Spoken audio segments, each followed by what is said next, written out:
Lagi nyari apa, Bu? Lagi nyari kunci, kacamata, lagi nyari sandal ya? Bukan, lagi cari solusi. Oh, solusi. Di sini tempatnya. Butuh dana untuk berbagai keperluan? Solusinya BSI Gade Emas. Taksiran emas tinggi, biaya ringan, proses cepat. BSI Gade Emas, solusi dana mudah, cepat, dan aman. Bisa di BSI Mobile juga. Bank Syariah Indonesia.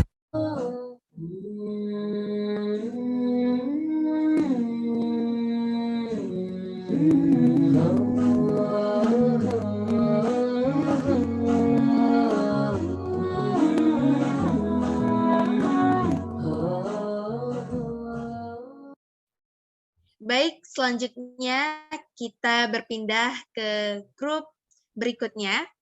Boleh dibantu ya operator, kita akan mengundi siapa lagi yang akan tampil. Baik, kita mulai. 1, 2, 3.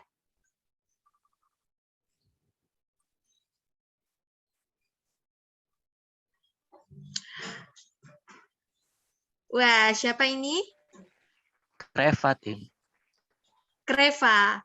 Oke, kepada tim Kreva, disilahkan.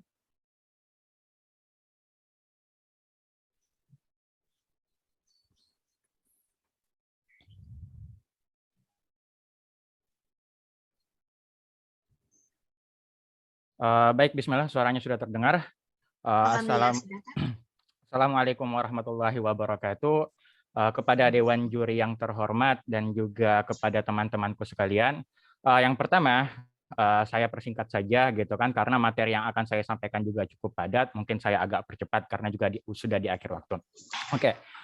Sebagai academic based research ya, sebagai base saya sebagai academic research, saya akan memulai dengan statistik. Kita akan memulai dengan fakta aktual, bukan berupa opini. Oke, pertama problem yang kita punya di Indonesia ini ada sekitar 4.800.000 siswa MTS ya. Siswa MTS dan MA itu udah terhitung dari swasta maupun negeri. Itu pun yang terdata pada Badan Pusat Statistik BPS Indonesia. Belum lagi pondok pesantren yang nggak terdata yang lainnya gitu.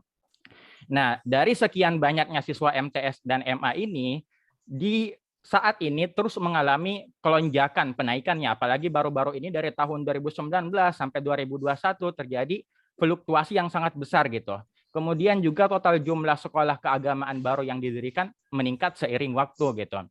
Nah, ada satu masalah gitu bagi para mahasiswa MTS atau MA yang ada di Indonesia.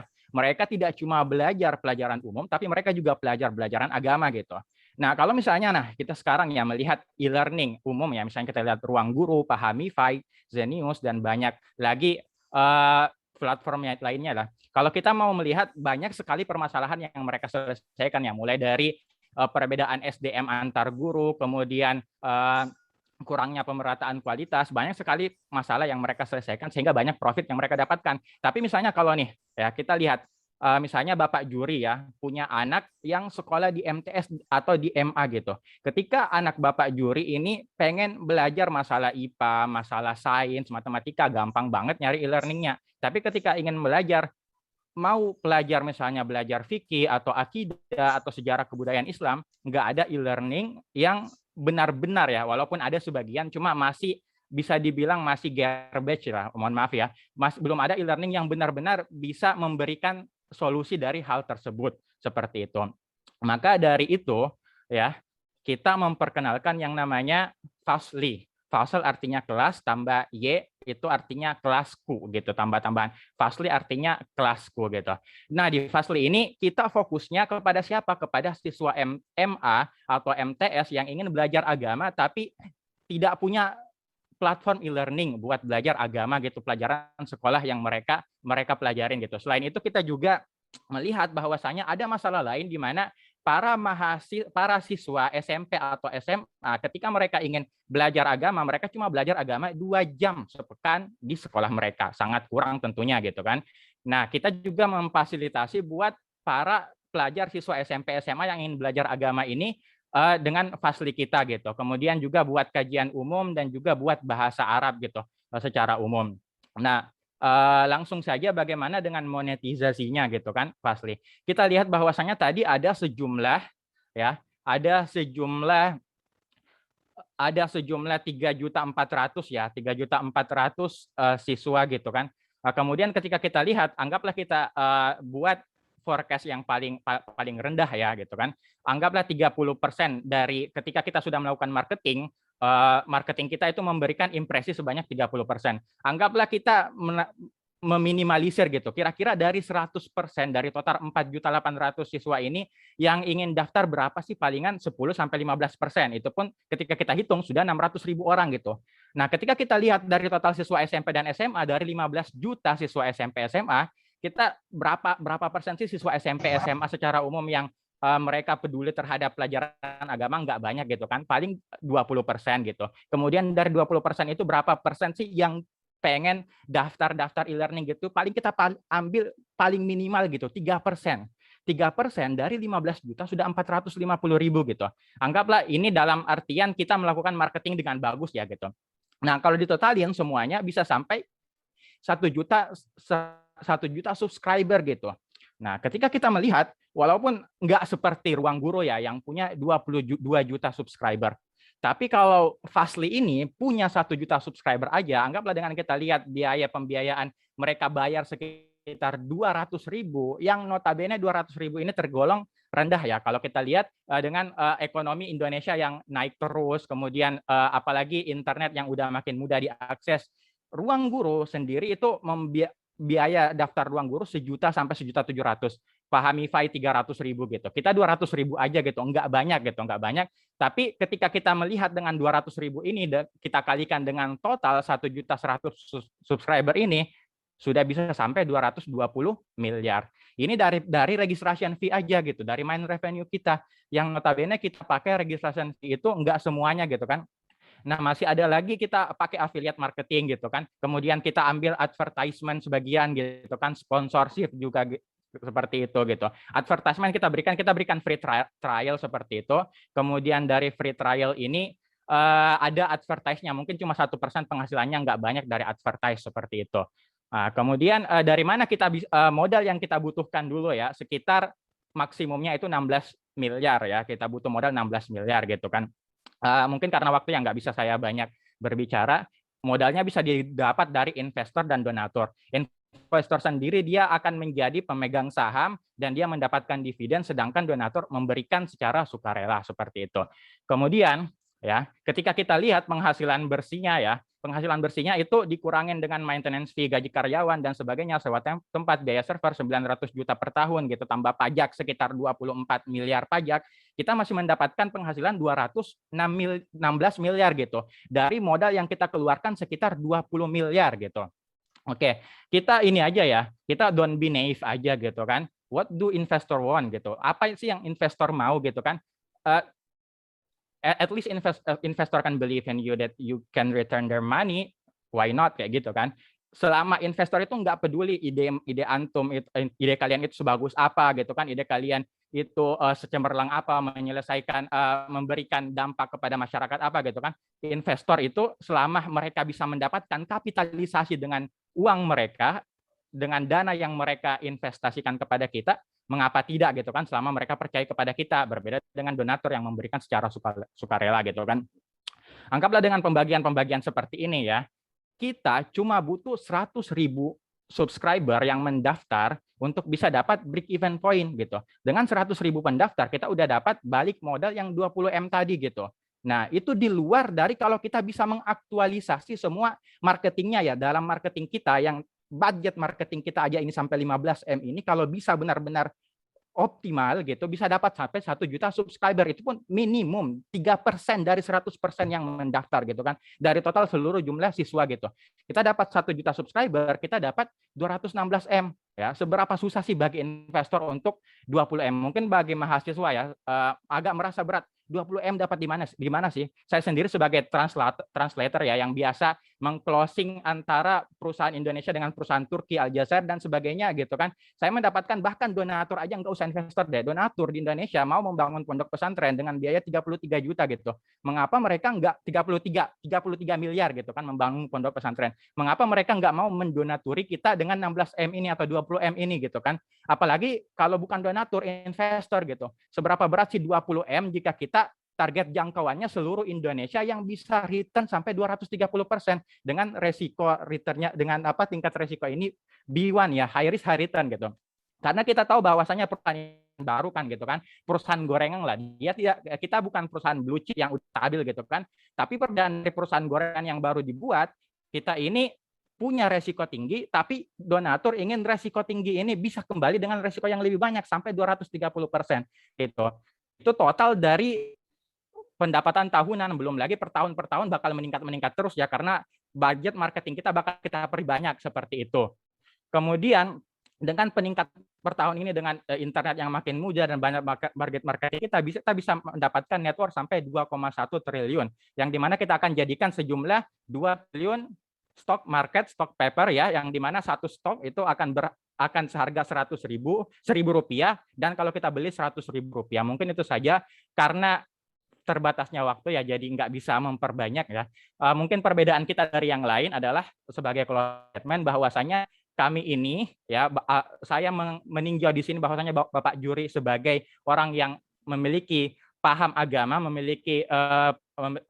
dan juga sebagai investor, saya menawarkan kepada Bapak Juri gitu, mau nggak berinvestasi kepada kita? Berinvestasi kepada kita, investasinya rugi, Bapak tetap dapat pahala. Investasinya berhasil, Bapak dapat pahala dan juga dapat return yang banyak gitu. Jadi pilih mana? Pilih 1 bongkahan emas atau 2 bongkahan emas. Seperti itu. Terima kasih. Baik, luar biasa sekali ya dari tim ini. Kemudian kita akan masuk ke sesi penjurian. Kita mulai dari Bapak Nofrizal Syam. Silakan, Pak. Oh, oke. Apa nih? Kreva apa Kreva? Kreva kayaknya bisnis minded banget ya. Enggak. Aku mau nanya satu hal. Kreva make tujuan awal atau why-nya doing this itu apa sih, kalau boleh tahu? Tujuan awal saya melihat bahwasanya kurikulum ya, ketika kita melihat kurikulum agama di MTS, di MA itu gimana ya, masa beda ketika saya membandingkan dengan kurikulum di Saudi ya, karena saya juga sekolah di kampus di Saudi Arabia gitu kan. Kurikulumnya itu mereka yang menulis kurikulum agama itu para ulama-ulama gitu, para cendekiawan, di mana di Indonesia kurikulumnya masih rendah, kemudian tingkat pemahaman agama itu masih rendah, terutama kepada generasi muda, yang dimana generasi muda ini kan yang akan menentukan generasi ke depan seperti itu. Nah, di samping itu, ketika kita misalnya ingin memperbaiki kurikulum agama ini, kita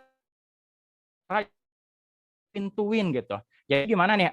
Oke, ada cara nih, ada Fastly gitu. Oke, investor invest ke kita, investor win, dapat balik returnnya gitu kan, dengan return yang cukup tinggi walaupun high risk juga gitu kan. Tapi selain itu kita juga bisa memberikan efek samping gitu kan, memberikan efek samping kepada pemahaman agama masyarakat di Indonesia. Jadi win to win seperti itu. Pemahaman agamanya dapat, dakwanya dapat, bisnisnya juga dapat. Oke. Satu question, gimana cara narik orang-orang itu tadi, terutama yang dari kelas umum ya, dari SMA atau dari mana ya, biar dia tertarik untuk learning about pelajaran agama itu tadi? Oke, kita pakai classical marketing aja ya, karena orang-orang itu nggak tertarik dengan informatif. Kenapa Anda harus belajar agama? Karena belajar agama penting gitu. Kita main di gengsi gitu. Gimana kita membuat suatu keadaan ya, suatu keadaan di mana mereka itu harus gitu, atau misalnya ketika mereka melihat itu teman-teman saya main nih gitu, mereka harus ya, itu dengan ya marketing tadi, budget marketing. Sebenarnya budget marketing 15 miliar menurut saya masih kurang ya, sebenarnya 50 miliar itu baru agak make sense gitu kan untuk ini gitu kan, tapi untuk awalan aja gitu. Kemudian terakhir kita bisa menggunakan political engineering gitu kan, apalagi kalau kita bisa dapat buat kerjasama dengan Kementerian Agama gitu kan, misalnya nih kayak kita ngambil MTMA ya gitu kan, MA gitu kan, mata alia gitu. Mereka ujian nasional gitu. Mereka ujian nasional, kalau ujian nasional pengen belajar IPA, sains kan gampang gitu.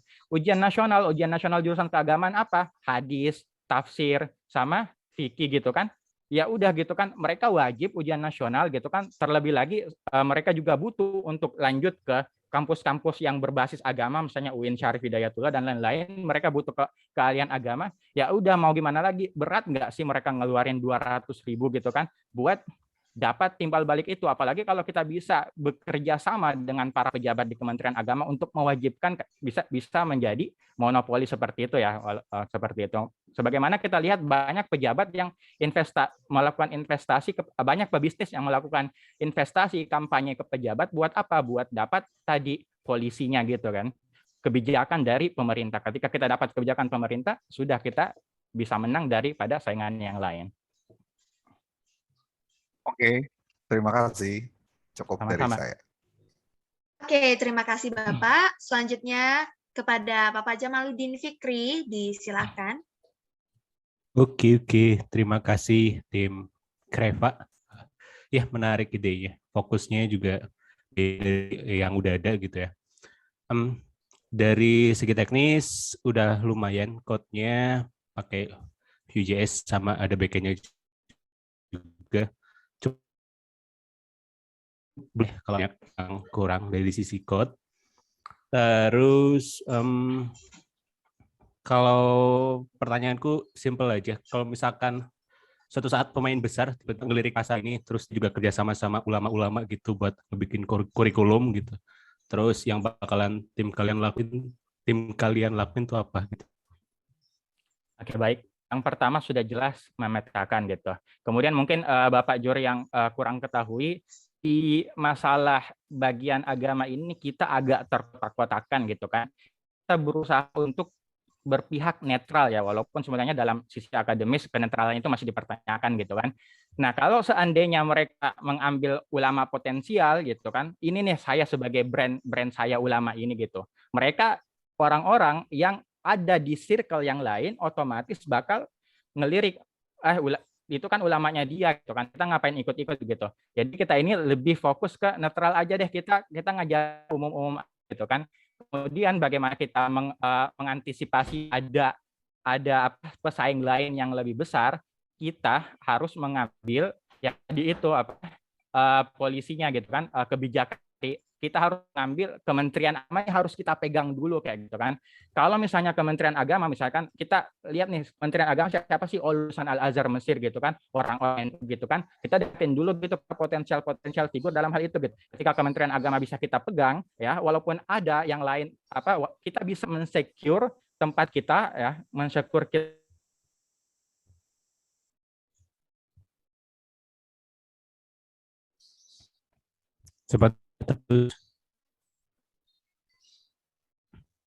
Ya, baik. Bagaimana dari tim lainnya? Teman-temannya? Oke, udah tersambung lagi ya, Kak? Ya. Oke. Tadi sempat terputus bagaimana? Oh, tadi sempat, ya Allah. Oke, baik. Sudah tersambung lagi ya. Oke, jadi saya ulangin singkat aja ya. Di dalam masalah keagamaan gitu, orang-orang pada terkotak-kotak sesuai circle masing-masing kayak gitu. Ketika kita mengambil misalnya nih brand figur ulama ini gitu kan, otomatis ulama yang lain, orang-orang yang berpihak pada ulama lain bakal lihat itu ulamanya mereka, saya nggak mau ngambil kayak gitu kan. Jadi kita berusaha bersikap netral, walaupun sikap netral dalam sisi akademis masih dipertanyakan kayak gitu kan. Tapi kita bersikap netral bahwasanya kita nggak ngajarin apa-apa kok, kita nggak ngajarin masalah ini itu, kita nggak ngajarin perbedaan atau apa. Kita cuma ngajarin gimana anak-anak MTS atau MA ini bisa lulus kayak gitu kan, atau bisa dapat universitas yang mereka impikan kayak gitu aja.